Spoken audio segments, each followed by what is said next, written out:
près du Main Water. Le jour vient de s'éteindre et ce n'est pas la nuit.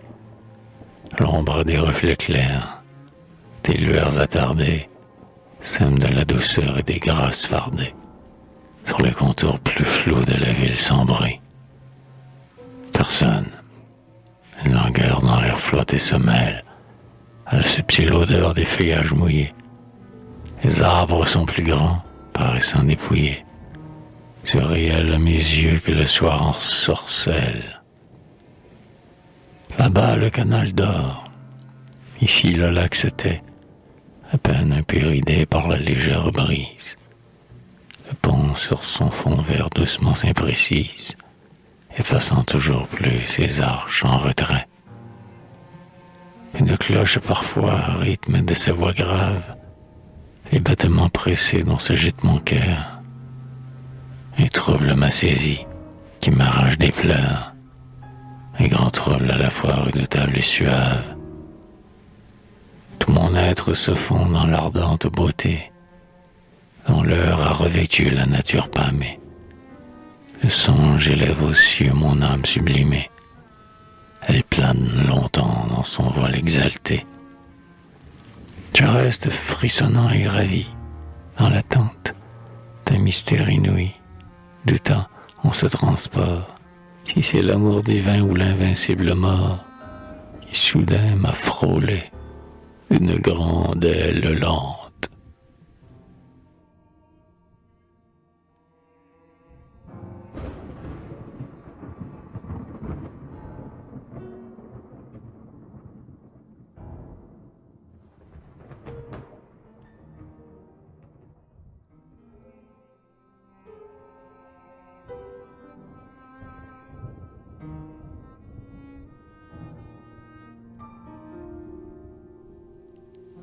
Au crépuscule gris, sous les arbres bruissants, j'ai vu de mes yeux apparaître mon rêve.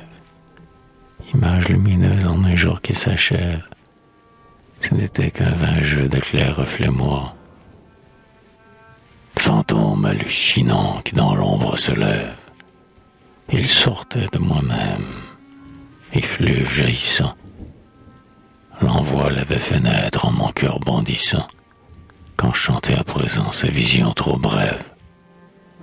Car, un doigt sur la bouche, il montait dans les airs, d'un vol puissant et sûr, d'un grand essor, si fier, qu'il semblait tendre à Dieu, comme des vagues lentes. Sur la terre glissait de bleuâtres vapeurs, je croyais respirer près des roses troublantes. Un goût de volupté se mêlait aux senteurs.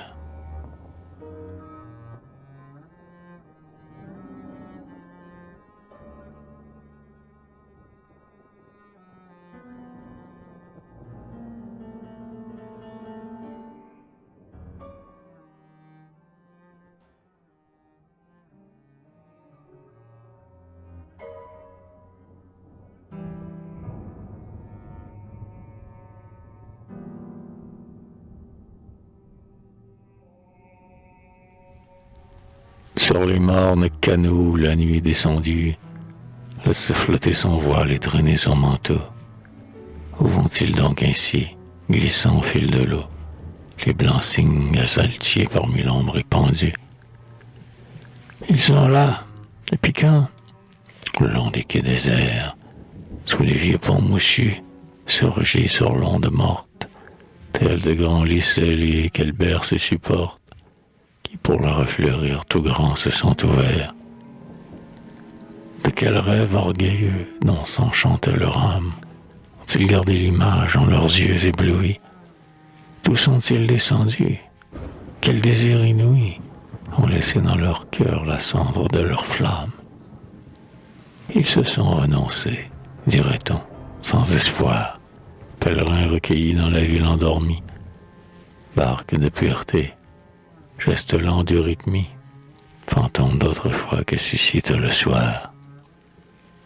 Mais parfois, gouvernant à travers les étoiles, que sème sous leurs flancs la splendeur de la nuit, redressant vers les cieux leur beau col où reluit la clarté de la lune et déployés en voile, leurs ailes d'argent en main, on les voit, tout vibrants, d'une superbe ardeur, s'emparer de l'espace, ou bien se disputer la compagne qui passe, rivaux d'amour d'un soir, courroucés et sanglants.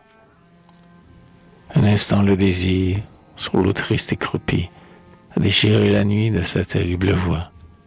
Le spectre du passé s'est levé, plein d'effroi, d'avoir vu palpiter si près de lui la vie.